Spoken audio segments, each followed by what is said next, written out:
Video content has been made available for information and educational purpose only. Unidirectional trade strategy is a copyright content of IFMC. Channel की सभी update पाने के लिए subscribe करें और press करें bell icon. IFMC is an ISO certified institute providing education in Indian stock market. IFMC is successfully helping common people to understand complexities of stock market in a simple way. IFMC's copyright strategy UDTS is making heads turn. IFMC is consecutively winner for the third time at Delhi City Icon Awards for excellence in the category of stock market education. Congratulations to the team and students.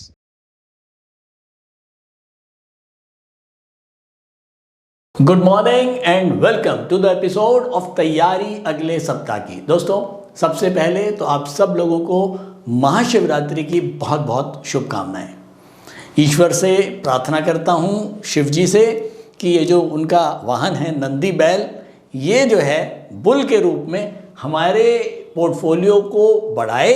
और जो almost इस समय लोग बहुत ज़्यादा परेशान हैं, Nifty ज़रूर 18,000 है, निफ्टी अभी भी टॉप लेवल्स हैं, 18,800, 18,700 के हाईएस्ट लेवल हैं और अभी 18,000 चल रहा है। तो हम मान के चलते हैं कि निफ्टी में कोई गिरावट खास नहीं आई है। लेकिन प्रॉब्लम यह है कि लोगों के पोर्टफोलियो जो हैं वो 50% से ज़्यादा साफ हो चुके हैं। Bleeding, basically portfolios are bleeding, but Nifty is still at 18,000 levels. बड़ी ही असमंजस का माहौल हो जाता है कि समझ में नहीं आता कि क्या करें, कि निफ्टी तो बढ़ रहा है या निफ्टी इतना गिर नहीं रहा है, लेकिन हमारा पोर्टफोलियो आधे से भी नीचे रह गया। दोस्तों, ऐसा क्यों होता है और कौन लोग इसमें सबसे ज़्यादा ट्रैप हुए हैं? 2020 के बाद, मार्च 2020 के बाद कोरोना के बाद बहुत सारे लोगों का मार्केट में आना और एक जलजला सा मार्केट में आ गया था। इतने करोड़ डीमैट अकाउंट, इतने लाखों डीमैट अकाउंट जो हैं वो लगातार खुल रहे हैं। नए नए लोग मार्केट में आए, एक दूसरे को देख के जो है वो शेयर्स लिए गए। बहुत सारे शेयर्स मेरे पास लिस्ट रखी है। मेरे पास इन दिनों कई लोगों के फ़ोन आए हैं, वो कह रहे हैं कि सर क्या करें, हेल्प करो, पोर्टफोलियो बहुत ज़्यादा टूट गया है। फिर मैंने कहा बिल्कुल सही बात है कि भैया निफ्टी तो इतना टूटा नहीं है, पोर्टफोलियो इतना कैसे टूट गया? जब मैंने उनके पोर्टफोलियो देखे, उनके स्टॉक्स देखे, तो मैं वाकई में हैरान रह गया। ऐसे स्टॉक्स जिनके फंडामेंटल्स बहुत बढ़िया नहीं हैं, लेकिन क्योंकि मार्केट के अंदर एक ज़बरदस्त तेज़ी चली, बुल रन चला, और कहते हैं ना कि अच्छे स्टॉक तो बढ़ते ही हैं लेकिन साथ में कूड़ा कबाड़ भी बढ़ जाता है, तो वो स्टॉक्स लोगों ने बहुत सारे लिए। और ऐसी बात नहीं है, कुछ अच्छे स्टॉक्स भी जिनके फंडामेंटल्स अच्छे हैं लेकिन ओवर वैल्यूड हो गए, ओवर प्राइस हो गए। ऑब्वियसली जब आप ओवर प्राइस में कोई चीज़ स्टॉक लोगे तो जब वो नीचे आएगा तो आपको लगेगा वो गिर गया। हालांकि वो गिरा नहीं है। एक चीज़ 200 की थी, वो बढ़ के 800 हो गई, आपने 800 में ले ली, अब वो रह गई 300, तो आप कहोगे जी शेयर बेकार है। तो शेयर तो बेकार नहीं था, हाँ आपने जल्दी करी थी। और आपने सबसे बड़ी जो गलती करी थी, जो ज़्यादातर बिगिनर्स ने करी थी, जिनको स्टॉक मार्केट की समझ बिल्कुल नहीं थी और केवल टीवी को देख के या इधर उधर की बातें सुन के, यार दोस्तों की बातें सुन के स्टॉक मार्केट में आ गए, सबसे बड़ा नुकसान उनको झेलना पड़ा। तो दोस्तों, लोगों को, जो बिगनर्स को, बेसिकली जिनको मार्केट की नॉलेज नहीं है, उनको ये स्टॉक मार्केट कैसे ट्रैप करता है ये आप समझने की कोशिश करें। पहले तो जो लोग स्टॉक मार्केट में आते हैं उनको ये ही नहीं पता होता कि वो इन्वेस्टिंग कर रहे हैं या ट्रेडिंग कर रहे हैं। जब वो ट्रेडिंग भी कर रहे हैं तो ट्रेडिंग में उनको पता है कि अगर एक पर्टिकुलर लॉस हो रहा है तो वो लेके फटाफट निकलना है। लेकिन क्योंकि उनको वो समझ में नहीं था, उनको था कि भाई अभी लिया है, अभी वेट करते हैं, नीचे आ जाएगा तो फिर बढ़ जाएगा। क्योंकि टीवी पे तो लगातार आके यही बातें होती हैं कि नहीं, आपको रखना चाहिए, हमेशा बढ़ जाएगा, आप थोड़ा वेट करें, थोड़ा वेट करें। वेट करने के चक्कर में 500 का माल 400, 400 का माल 300। और जो इन्वेस्टर है या जो बिगनर है या जिसने भी स्टॉक मार्केट में पैसा डाला है, उसको ये लगता है कि यार मेरी 500 की चीज़ 400 आ गई है लेकिन निफ्टी तो गिर नहीं रहा है, तो मैं वेट कर लेता हूँ। उसके बाद पता लगा निफ्टी तो वही है, वो 400 का माल 300 में रह गया। फिर वो परेशान है कि यार निफ्टी तो गिर नहीं रहा, लेकिन मेरा स्टॉक गिर गया, चलो हम वेट करते हैं फिर बढ़ जाएगा। उसके बाद पता लगा फिर निफ्टी वहीं का वहीं, और फिर वो जो 300 का माल है वो 200 रुपये रह गया। अब जब 200 रुपये रह गया, 500 की चीज़ 200 रह गई, तो ना तो वो हड्डी सटकते बनती है और ना उगलते बनती है। तो यही कुछ हो रहा है स्टॉक मार्केट में, और लोगों के पोर्टफोलियो बिल्कुल बिल्कुल बहुत, मेरे ख्याल में 50% से भी ज़्यादा डाउन है। और कुछ पोर्टफोलियोज मैंने लोगों के देखे हैं, मैं यहाँ पर आपको दिखा भी रहा हूँ।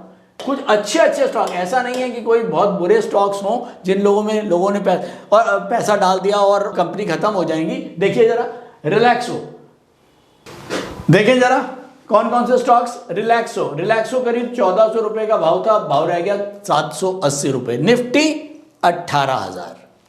लिबर्टी 400 रुपए का भाव था, भाव रह गया 213 रुपए। एवरेस्ट कांटो 250 से 66 रुपए। अक्षार केमिकल 500 से 200 रुपए। अरविंद बढ़िया टेक्सटाइल कंपनी 150 से 80 रुपए। सेंचुरी टेक्सटाइल 1000 रुपए से 600 रुपए। लवेबल लिंगरी 200 रुपए से 100 रुपए। रूपा 500 से 200। TTML 280 रुपए से 66 रुपए। बायोकॉन 500 रुपए से 230 रुपए। आरती इंडस्ट्री 800 रुपए से 375 रुपए। अडानी का हाल तो आप लोग देख ही चुके हैं, अडानी को मैं काउंट फॉर नहीं कर रहा हूं, लेकिन तब भी एक अच्छी खासी कंपनियों का ये हाल है जो पिछले 1-1.5 साल के अंदर 50% से भी ज़्यादा साफ हो चुका है। हालांकि निफ्टी वहीं का वहीं। तो लोग ट्रैप हैं, लोगों को समझ में नहीं आ रहा, और ये वाजिब सी बात है। ट्रैप इसी तरह से मार्केट करती है कि निफ्टी को रोक दिया, कुछ पर्टिकुलर जो निफ्टी के 50 स्टॉक्स हैं उनको ज़्यादा गिराया नहीं, या कुछ उनमें से ज़्यादा बढ़ा भी दिए, निफ्टी तो वहीं का वहीं रह गया। लेकिन एक आम पोर्टफोलियो जो लोगों के पास था, एक आम स्टॉक्स जो लोगों के पास थे, वो सारे के सारे नीचे हो गए। तो दोस्तों बार बार बोलता हूं, लर्निंग बहुत इंपॉर्टेंट है। इन्वेस्टिंग और ट्रेडिंग में डिफरेंस समझें, दोनों को क्लब ना करें। अगर आपने दोनों को क्लब करा तो ये पोर्टफोलियो आपका बनेगा। जिन लोगों ने रिलैक्सो लिया ट्रेडिंग के लिए 1400 रुपए में, ये सोच के कि चल 1450 में बेच दूंगा, वो आज 780 में उसको लेके बैठे हैं। सेम कहानी एवरेस्ट कांटो 250 में जिसने लिया, ये सोच के कि 275 में बेचूंगा, और अब 66 रुपए में लेके बैठे हैं। तो ऐसे में वो इन्वेस्टमेंट नहीं रहेगी, वो फंसावट रहेगी। ये फंसे हुए शेयर हैं, ये इनकी जान को पड़े रहेंगे। अब आप इनको लेके बैठे रहो। आप फिर ये सोचोगे ये पैसा मैं एफडी में डालता तो कम से कम अब 7.5-8% के ब्याज होने जा रहे हैं, तो कम से कम वो एफडी का ब्याज तो मिलता। अब ना तो एफडी का 1.5 साल से ब्याज मिल रहा है, और पैसा भी हो गया आधे से कम। तो ये जो स्थिति है ये आपको बहुत ज़्यादा परेशान करती है। तो दोस्तों ये तो बिल्कुल नहीं करना, बिना लर्निंग के मार्केट में नहीं आना, बार बार बोलता हूँ। तो इतना ही आज कहूँगा आपके लिए कि एक तो जब भी आप ट्रेडिंग करते हैं या इन्वेस्टिंग करते हैं, दोनों के अलग अलग नियम हैं, अलग अलग रूल्स हैं, रेगुलेशन हैं, तो उनको कायदे से फॉलो करें तभी मार्केट में आए। इसके अलावा बहुत सारे इस बार के क्वेश्चंस, इस बार हमारा जो लेवल था रेजिस्टेंस लेवल, उसको एग्जैक्टली निफ्टी टच करके और नीचे आया, एग्जैक्ट लेवल को टच किया है। अब जब इस तरह से कहानी होती है तो फिर मेरे पास क्वेश्चन आने शुरू हो जाते हैं, सर ये लेवल कैसे निकाले, हमको भी सीखना है, तो ये एग्जैक्ट लेवल आप कैसे निकाल लेते हो। तो दोस्तों ये मेरे लिए कोई नई चीज़ नहीं है, मैं आज कोई नया तरीके से डिस्कस नहीं कर रहा हूँ। मैं आपको बार बार बोलता हूँ, तैयारी अगले सप्ताह बेस्ड है यूडीटीएस के ऊपर, यूनिडायरेक्शनल ट्रेड स्ट्रैटेजीज के ऊपर, और यहाँ मैं जो कुछ आपसे बात करता हूँ वो यूनिडायरेक्शनल ट्रेड स्ट्रैटेजी का जो हमारा कोर्स है, ऑनलाइन कोर्स है, उसी के बेसिस के ऊपर हम सारे सपोर्ट और रेजिस्टेंस निकालते हैं। मार्केट का जो हम टाइमिंग तय करते हैं, हम मार्केट को फोरकास्ट करते हैं, वो सारा का सारा यूनिडायरेक्शनल ट्रेड स्ट्रैटेजी पूरा कोर्स है। मेरे ख्याल में 13 या 14 घंटे का ऑनलाइन कोर्स है, रिकॉर्डेड वीडियोज़ हैं, घर बैठ के कभी भी देख सकते हैं, और बहुत सिंपल भाषा में है, आप बहुत आसानी से समझ पाएंगे, ये मेरी गारंटी है क्योंकि मैंने ही समझाया है। तो आप बिल्कुल चिंता ना करें, अगर आपको कोई चीज़ यहाँ समझ में नहीं आती है तो आप हमारा online course unidirectional trade strategy हमारी वेबसाइट से जाकर परचेज कर सकते हैं। रिकॉर्डेड वीडियोस 6 महीने तक आपके पास रहेंगी, लॉगिन आईडी पासवर्ड आपको मिल जाएगा, और आप टाइम का कोई वो नहीं है कि आपको पर्टिकुलर टाइम को देखना है, रात को 12 बजे देखो, दिन में सुबह 5 बजे देखो, कभी भी देखो, और बहुत सिंपल लैंग्वेज में आपको 100% समझ में आएगा, ये मेरी गारंटी है। और चलते हैं अब सीधा अपने एपिसोड टास्क तैयारी अगले सप्ताह पर। तो दोस्तों फाइनली निफ्टी फ्राइडे को बंद हुआ है करीब 17,945, 80 पॉइंट ऊपर होके बंद हुआ है, 6300 बंद हुआ है, क्रूड करीब 250 पॉइंट नीचे, और उसके बाद गोल्ड बंद हुआ है 56,250, करीब 500 पॉइंट नीचे। अगर मैं लास्ट वीक की फोरकास्ट की बात करूं तो हम डेली के ऊपर बुलिश थे, वीकली और मंथली पैरामीटर्स के ऊपर हम बेरिश थे, और लास्ट वीक हमने देखा कि एग्जैक्ट हमारा जो रेजिस्टेंस था उसको टच करके मार्केट नीचे आया है। चलिए चार्ट्स के ऊपर और देखते हैं कितना बढ़िया सम्मान मार्केट ने यूडीटीएस के लेवल्स को दिया। तो दोस्तों मैं आ गया हूं डेली चार्ट्स के ऊपर, ये मैंने मार्क कर दिया है। हमारा सपोर्ट लेवल था 17,847 और दो रेजिस्टेंस थे, एक था 18,118 और एक था 18,131। जो ऊपर वाला रेजिस्टेंस था मैंने कहा था क्योंकि दोनों बहुत क्लोज हैं तो हम एक ही रेजिस्टेंस यानी कि 18,131 इसको हम फाइनल रेजिस्टेंस मानते हैं। तो दोस्तों हमने देखा ये हमारी फ्राइडे की कैंडल है, ये हमारी थर्सडे की कैंडल है, ये हमारी वेडनेसडे, ये ट्यूसडे और ये मंडे। मंडे को सपोर्ट के नीचे मार्केट बंद हुआ, उसके बाद ट्यूसडे को सपोर्ट पे खुला और ऊपर बंद हुआ, और उसके बाद वेडनेसडे अगेन एक ग्रीन कैंडल। थर्सडे को आप देखें एग्जैक्टली ये जो कैंडल है इसने एग्जैक्ट हमारा जो 18,131 एग्जैक्टली उसको टच किया और नीचे बंद हुआ, और अगले दिन फ्राइडे को फिर से गैप डाउन ओपनिंग और एक रेड कैंडल के साथ फाइनली हम 17,847 और 18,131 के बीच में ही बंद हुए। लेकिन मतलब रेजिस्टेंस इतना तगड़ा था कि 18,131 का हाई लगा और वहां से मार्केट नीचे। तो दोस्तों ये लेवल्स कोई जादू नहीं है, कोई ऐसी चीज़ नहीं है कि कोई तुक्का लग गया हो। ये हर हफ्ते हम आपसे डिस्कस करते हैं, केवल एक ही स्ट्रैटेजी है यूडीटीएस, उसी के बेसिस के ऊपर, और बहुत ही बढ़िया सटीक लेवल्स जो हैं वो हमको यूडीटीएस के माध्यम से मिलते हैं। तो मैंने आपको बताया कि आपके बहुत सारे क्वेश्चंस इसके ऊपर थे कि लेवल्स कैसे निकालें, तो बहुत आसान है, निकाल सकते हैं। आप यूडीटीएस ऑनलाइन कोर्स देखें और बहुत आसानी से आप समझ सकते हैं कि किस तरह से हमको सपोर्ट और रेजिस्टेंस निकालने चाहिए, और इसके अलावा बहुत कुछ। इसके बाद जो हमारा टॉपिक ऑफ द डे होगा वो होगा आर्ट ऑफ इन्वेस्टिंग पार्ट 7। बिल्कुल भी मिस नहीं करना है। इस एपिसोड के बाद मैं बात करूंगा आपके साथ माइन एंड मेटल जो सेक्टर है उसका फंडामेंटल एनालिसिस करेंगे, उसका उस सेक्टर के अंदर कौन कौन से फंडामेंटल स्टॉक्स हैं जैसे हमको निकालना चाहिए, किन पैरामीटर्स के ऊपर हमको एक मेटल इंडस्ट्रीज के अंदर अच्छे स्टॉक्स को ढूंढना चाहिए, क्या फंडामेंटल पैरामीटर्स होना चाहिए। तो ज़रूर देखें, मिस ना करें। इसी एपिसोड के बाद टॉपिक ऑफ द डे मैं बनाऊंगा, तो बिल्कुल आज आपको मिस नहीं करना है। और बेसिकली हम इसके अंदर यूडीटीएस वीएसएम की हेल्प लेते हैं। यूडीटीएस वीएसएम जो है वो बेसिकली हमको क्विक वे में एक एनालाइज करके बताता है कि हमें किन स्टॉक्स के ऊपर फंडामेंटल आउटलुक रखना चाहिए, किन स्टॉक्स के ऊपर फर्दर रिसर्च करनी चाहिए, और क्विक वे में हमें पता लगता है कि कौन से सेक्टर्स के कौन कौन से स्टॉक्स अच्छे हो सकते हैं फंडामेंटली। और अगर मैं न्यूज़ और डाटा एनालिसिस की बात करूं तो दोस्तों ये तो बहुत क्लियर है, एक स्ट्रॉन्ग इकोनॉमिक डाटा यूएस की तरफ से आ रहा है, जिसकी वजह से ये बिल्कुल तय है कि फेड जो है वो आने वाले टाइम में मार्च में मई में जो उनकी मीटिंग्स होनी हैं उसमें रेट ऑफ इंटरेस्ट ज़रूर बढ़ेगा। ये बिल्कुल तय है, और ये एक नेगेटिव माहौल मार्केट को लगातार दे रहा है। अर्निंग्स भी ओवरऑल ठीक ठाक आ रही हैं, लेकिन मेन चीज़ यही है कि अगर इकोनॉमिक डाटा अच्छा है और मार्केट में लिक्विडिटी ज़्यादा रहेगी तो ऑब्वियसली इंटरेस्ट रेट को फेड के लिए बढ़ाना तय हो जाएगा।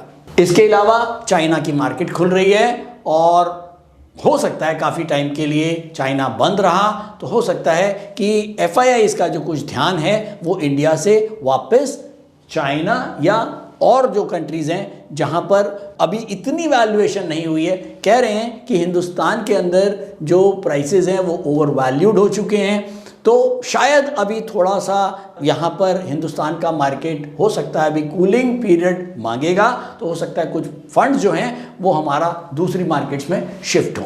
तो ये भी एक नेगेटिव माहौल थोड़ा सा मार्केट को दे रहा है, जिसकी वजह से मार्केट के अंदर एक बहुत रेंज बाउंड मार्केट हो रखा है, लेकिन बेरिश बायस के साथ। अगर मैं नेक्स्ट वीक के न्यूज़ और डाटा की बात करूं तो मंडे को यूएस की मार्केट बंद है, वहां पर वॉशिंगटन बर्थडे मनाया जाएगा, जिसकी वजह से मंडे को मार्केट बंद होगा।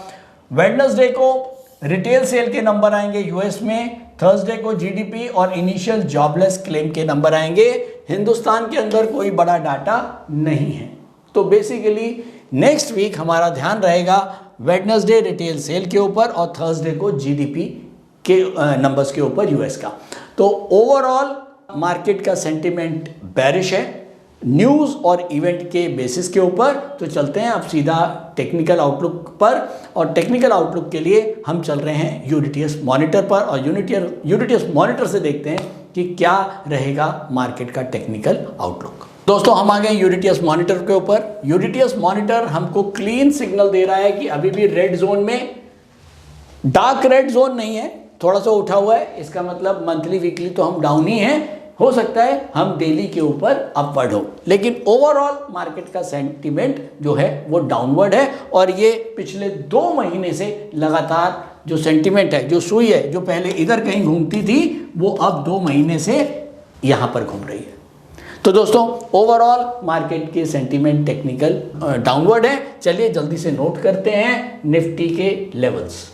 निफ्टी के लेवल नोट करेंगे। निफ्टी डेली के ऊपर अपवर्ड है, जिसका सपोर्ट है 17,896 रुपये 60 पैसे। वीकली के ऊपर निफ्टी डाउनवर्ड है, जिसका रेजिस्टेंस है 18,118 रुपये 45 पैसे, और मंथ के ऊपर भी निफ्टी डाउनवर्ड है, जिसका रेजिस्टेंस है 18,131 रुपये 70 पैसे। यानी कि मंथ का रेजिस्टेंस और वीक का रेजिस्टेंस वही है जो पिछली बार था, ये बिल्कुल भी चेंज नहीं हुआ, केवल डेली सपोर्ट जो है वो 17,896 आ गया है। अब अगर 17,896 के नीचे गया मार्केट, तो इसका मतलब एक फिर से हमें डाउनफॉल मार्केट में देखने को मिलेगा। तो चलिए नोट करें बैंक निफ्टी के लेवल्स। निफ्टी डेली के ऊपर डाउनवर्ड है, जिसका रेजिस्टेंस है 41,514। वीकली के ऊपर डाउनवर्ड, जिसका रेजिस्टेंस है 41,563, और मंथ के ऊपर डाउनवर्ड है, रेजिस्टेंस है 43,038। तो bank Nifty monthly, weekly, daily तीनों के ऊपर ही डाउनवर्ड है। तो दोस्तों अब आ गए हम फाइनल कंक्लूजन के ऊपर। मैंने डेली चार्ट लगा दिया है, डेली कैंडल चार्ट, रेजिस्टेंस और सपोर्ट मार्क कर दिए हैं। एक सपोर्ट है हमारे पास 17,896 डेली का, रेजिस्टेंस है 18,118 और 18,131। यहां पर भी क्योंकि डिफरेंस नहीं है, हम एक ही रेजिस्टेंस यानी कि 18,131, ये हमारा फाइनल रेजिस्टेंस होगा नेक्स्ट वीक के लिए भी। अब मार्केट बंद हुआ है हमारा कहां पर, 17,944, ये 17,944 के ऊपर मार्केट बंद हुआ है, और हमारे नीचे एक सपोर्ट है करीब 50 पॉइंट नीचे, यानी कि 17,896 के ऊपर हमारे पास ये सपोर्ट है। अब बहुत सिंपल है, अगर इंट्राडे शॉर्ट पोजिशनल ट्रेडर्स हैं और मार्केट 17,896 के नीचे रहती है, बेयर बास्केट बना के काम करें। नंबर 1, जितने भी पोजिशनल ट्रेडर हैं और लॉन्ग पोजिशनल ट्रेडर्स हैं, अगर मार्केट 18,131 से कहीं नीचे की तरफ रहती है और यूडीटीएस के हिसाब से भी मार्केट इंट्राडे पैरामीटर्स में बेरिश रहती है, तो आप बेयर बास्केट बना के काम कर सकते हैं, पोजिशनल और लॉन्ग पोजिशनल वाले। लेकिन ध्यान रखें 18,131 के ऊपर किसी किस्म की कोई सेलिंग नहीं होगी। नंबर 1, हाँ बाइंग तो हमको करनी ही नहीं है, केवल ध्यान हमारा सेलिंग पे ही है, सेलिंग ही रखनी है। लेकिन कब, जब 17,896 के नीचे हो इंट्राडे ट्रेडर और शॉर्ट पोजिशनल्स के लिए, 18,131 के नीचे हो पोजिशनल और लॉन्ग पोजिशनल के लिए ओनली सेलिंग। बाइंग किसी हालत में नहीं करनी है। अगर 18,131 के ऊपर भी मार्केट निकल गया तो एटलीस्ट सेलिंग नहीं करनी है, लेकिन बाइंग भी नहीं करनी है। ब्लैंक सेलिंग तो बिल्कुल नहीं, क्योंकि ट्रैप हो सकते हैं, तो सेलिंग बिल्कुल रोक दें। 18,131 आपका फाइनल स्टॉप लॉस है, इसके ऊपर मार्केट सस्टेन करता है तो बिल्कुल अपनी कोई सेलिंग पोजीशन आप मार्केट में नहीं रखेंगे। तो दोस्तों आज के लिए इतना ही। उम्मीद करता हूं एपिसोड पसंद आया होगा। कमेंट करते रहिए जैसे करते रहते हैं। और हाँ, लास्ट में ज़रूर कि समझने के लिए ये बेसिकली मेरा एक प्रयास है, IFMC का एक प्रयास है कि हम हर हफ्ते आपके साथ जुड़े रहें, अपने ऑडियंस के साथ, और उनको मार्केट का आउटलुक नेक्स्ट वीक के लिए देते रहें अपनी स्ट्रैटेजी UDTS के हिसाब से। तो डिटेल में UDTS को समझना चाहते हैं तो ऑनलाइन कोर्स जरूर करें। Thank you so much. Stock trading के दौरान मुझे क्या खरीदना चाहिए और मुझे क्या बेचना चाहिए, मुझे कब खरीदना चाहिए और मुझे कब बेचना चाहिए, ये सवाल आपको परेशान करते हैं। तो चलिए सिंप्लीफाई करते हैं स्टॉक ट्रेडिंग को और निकालना सीखते हैं वो एक्यूरेट पॉइंट्स जहां हमें स्टॉक को बाय या सेल करना है। मेरे यानी मनीष तनेजा के साथ IFMC की UDTS स्ट्रैटेजीज से। UDTS यानी यूनिडायरेक्शनल ट्रेड स्ट्रैटेजीज, जो है हर स्टॉक ट्रेडर की पहली पसंद, जो बनाती है स्टॉक ट्रेडिंग को सिंपल, एक्यूरेट और स्ट्रेस फ्री। UDTS स्ट्रैटेजीज सभी इंटरवल्स पे काम करती है, चाहे वो इंट्राडे हो, पोजिशनल हो या लॉन्ग पोजिशनल हो। मेरे 26 सालों के एक्सपीरियंस और एक्सपर्टीज का निचोड़ है UDTS। IFMC की लोकप्रियता का राज है उसकी copyright strategies. And IFMC is unchallenged leader in stock market education. IFMC is now a school of 10 million learners, awarded twice by Delhi City Icon Awards. So let's begin UDTS online course by IFMC.